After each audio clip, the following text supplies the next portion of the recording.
Welcome to episode 4 of Enigmas of the English Alphabet. In the previous episode, we saw how writing evolved, passing from the ideographic scripture to the syllabic and then to the alphabetic scripture, with the idea that a student could learn to read and write in the fastest and most efficient way, learning only a few symbols or letters.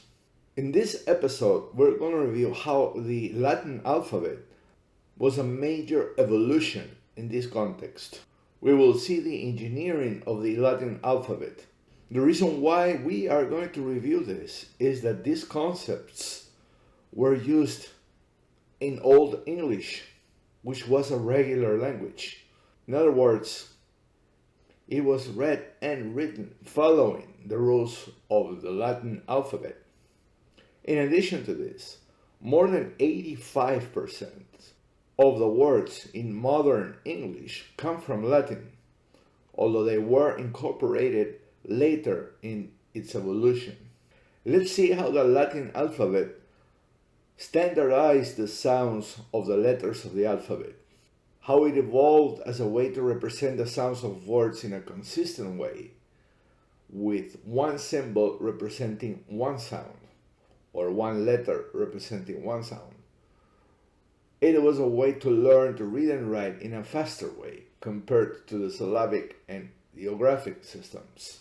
We saw how the Greek alphabet was learned using the name of the letters, so alpha, beta, gamma, etc. Towards the year 100 AD, the Latin alphabet was represented only by the letters. In other words, you didn't say the name of the letter, you just said the letter. And it was read as follows: A, B, C, D, E, F, G, H, I, K, L, M, N, O, P, Q, R, S, T, U, H, I, Z. So as discussed, it was no longer alpha or beta, it was just A, B. The letter A represented the sound A. The letter B represented the consonant B plus the vowel E added to make it easier to pronounce it. It was understood consonants could not be pronounced by themselves and needed to be accompanied by a vowel. That's why they were called consonants. The other C that we can see in the Latin alphabet is the clear definition of these two concepts, the vowel and the consonant. Again, the vowel is a sound produced by the uninterrupted passing of air through the vocal cords. Opposed to this, the consonants are positions of the mouth that, by their nature, create a total or a partial interruption of the air going through the vocal cords. So while this happens, the vocal cords are obstructed. The vowels were considered the soul of the word. This is because they produce the loudness of sound. The vowel is a harmonic vibration that can be extended. On the other hand, the consonants, although they were very important as part of a word, were considered more as the material part of the word. As previously discussed, they are more related to noise, and they had to be combined with a vowel to form any syllable. Based on this, you can see that normally a consonant has a very small duration and is a little bit of a transition between vowels. Now, you also see in the Latin alphabet that they represented semivowels. Now, the semivowels or semiconsonants are consonants that allow the partial use of the vocal cords. They noticed this and represented the semivowels as follows: F, L, M, N, R, S.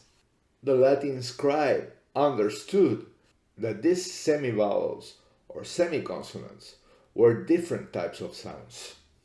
Although those semivowels or semiconsonants were pronounced in Latin more as a consonant, in English we can see in some cases how they actually affect the sound of the vowel when it's close to it. Let's take for example the word bird, B-I-R-D, and the word absurd, A-B-S-U-R-D. We can see that bird and absurd actually rhyme. They are pronounced the same way, even though bird has an I and absurd has a U. This is due to the sound of the semiconsonant R, which in English, especially in modern English, is pronounced and this has a predominant sound of the schwa. This is what affects the vowel, so the vowels lose their value to the schwa. Bird, absurd. So again, this shows the Latins were aware of the different mouth positions associated with each letter. As a matter of fact, if you see the letter A, the letter A, in Latin, if you rotate it 90 degrees, counterclockwise, you'll see that it looks identical to the Phoenician Aleph. And you will also see that it seems to represent the mouth position in which you pronounce the A. It actually seems to represent the angle between the mandible and the palate. The same thing with the letter E. In the letter E, you can see 3 lines in parallel. You can also see 3 lines in parallel in the Phoenician He. And this is what you do when you pronounce the E. The E means the palate and tongue and mandible are in parallel. E. The letter I in Latin was pronounced E. And when you say E, you basically are almost closing your mouth. Compared with the E, it's a very similar position, but it is almost closed. And then the letter O or O in Roman, it's simply a circle, which is what the mouth does when you pronounce the O, in which case there is a tunnel. You can actually see anybody pronouncing the O creating this circle with their lips. As further proof that they knew about the mouth positions, we can see Giovanni Francesco Quinciano Stoa around the year 1500 citing a Latin phrase regarding the pronunciation of the U. U facit os strictum, sic promula labra fatigat, which basically means it makes you tighten your mouth so it tires your lips. And if you pronounce the U, you're gonna feel that your lips are tightening and it tires your lips a little bit. They also define certain ways to pronounce the words. Those were called the accent. There are different definitions of accent. It is basically a different pronunciation of one of the syllables in a word. In Latin, the accent was given usually to the penultimate syllable. In other words, they would pronounce the vowel on the next to last syllable with a double duration as compared to the others. Let's see the word pater. In the word pater, A is pronounced double time. This duration was called mora. It's almost like the accent is telling you that the word's not done yet. And then the the last one, it tells you it's done. So it's pater. In pater, the A was long and the E was short. In pater, P-A-T-E-R, there's only one consonant in between. That would make the A long and the E short. However, in annum, A-N-N-U-M, there are 2 consonants between the vowels. That makes the A short and the U short. Normally, the accent would be placed on the next to last syllable. Then it would be indicated either by a double consonant or by a macron, which is a line that was placed on top of a vowel to indicate it was a long vowel. Let's see how this affected English. Let's consider these 2 words, dinner and diner. Dinner is written D-I-N-N-E-R. Diner is written D-I-N-E-R. Dinner is the food, and diner is the place where you eat food. In dinner, D-I-N-N-E-R, we see two consonants in between vowels. This makes both vowels short. So in English, this is pronounced dinner. However, in the word diner, D-I-N-E-R, since there is only one consonant in between the vowels, the first vowel is considered long and the last vowel is considered short. So it would be pronounced diner. This is because long vowels in English are pronounced in a different way. This is due to the Great Vowel Shift, which began in the 12th century and continued to the 18th century. During that time, the pronunciation of the long vowels changed, and they are the ones that we know today in the English alphabet: A, E, I, O, U. So the word diner, the first vowel is long, the second vowel is short, is pronounced diner.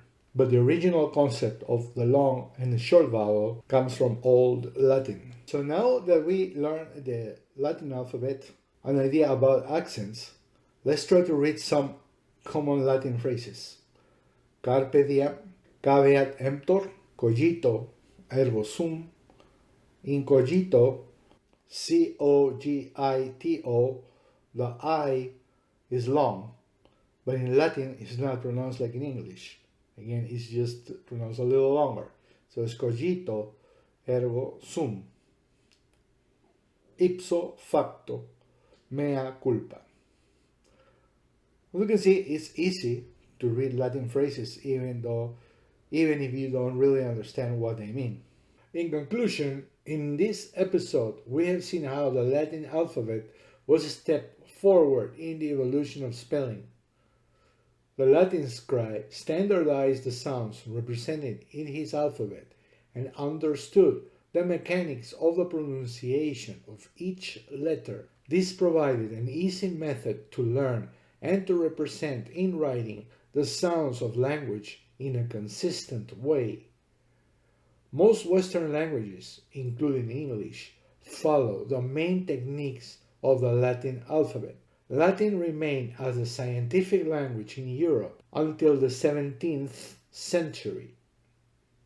In the next episode, we will see how French and German extended the Latin alphabet and how this impacted modern English. For more information, go to enigmasoфenglish.com or send me an email to alvaro@phonicsense.com.